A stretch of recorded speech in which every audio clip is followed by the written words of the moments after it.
Welcome to What's Best Forum's How to Assemble a High-End Audio System. Today we are going to discuss a hi-fi attribute, in particular detail.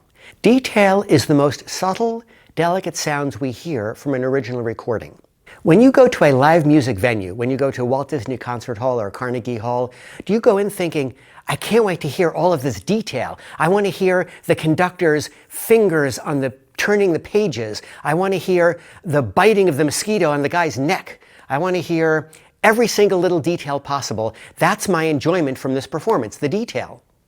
That's not what I think of when I go to Walt Disney Concert Hall. I think of having an amazingly emotionally engaging experience from the music and the performance and the sound.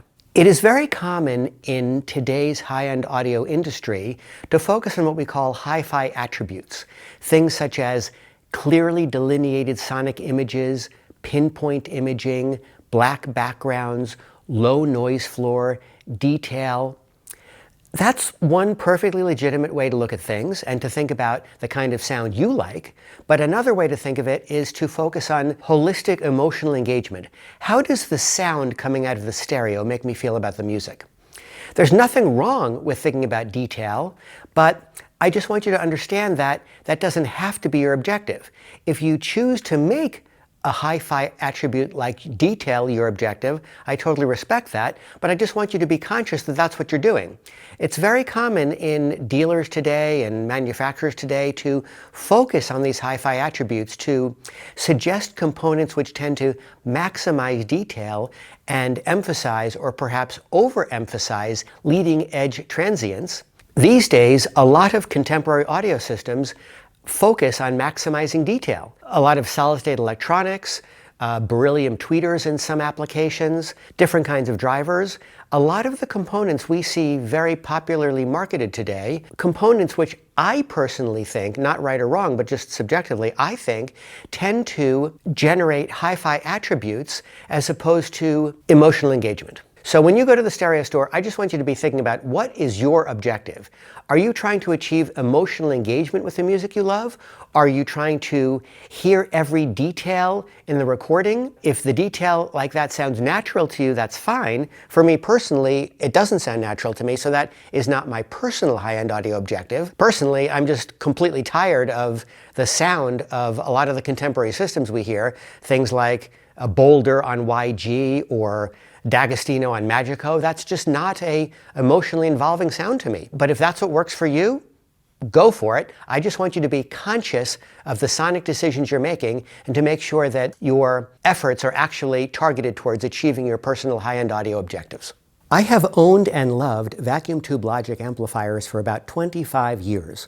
First I had for many, many years the VTL MB750s, and then later with the new Pendragon system, I got VTL Siegfried 2s. I think they are incredibly transparent, very resolving, very neutral for tube amplifiers, and just on the slightly tube side of the solid-state tube divide. Recently I've been experimenting with a radically different power amplifier, a Jadi JA100.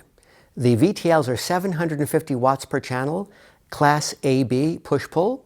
The Jadi JA100s are push-pull, Class A, at about 80 watts, so about 1/10 the power. It's been very interesting to me to compare the Siegfried 2s to these JA100s, and I'm going to play a little bit of music for you with the JA100s.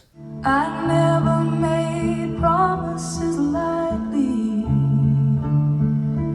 There have been some that I've broken, but I swear in the days still left, we'll walk in fields of gold.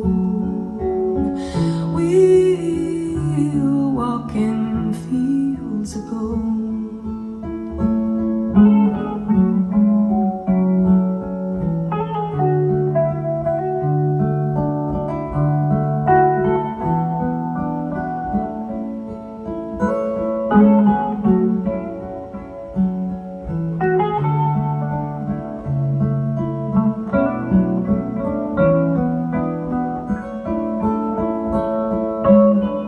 The amplifiers highlight the distinction I'm discussing about detail. The VTLs are champions of detail and dynamics and power and neutrality. But is there something about the slightly softer jadi that achieves a greater emotional engagement to the music? That's the question. See you next time.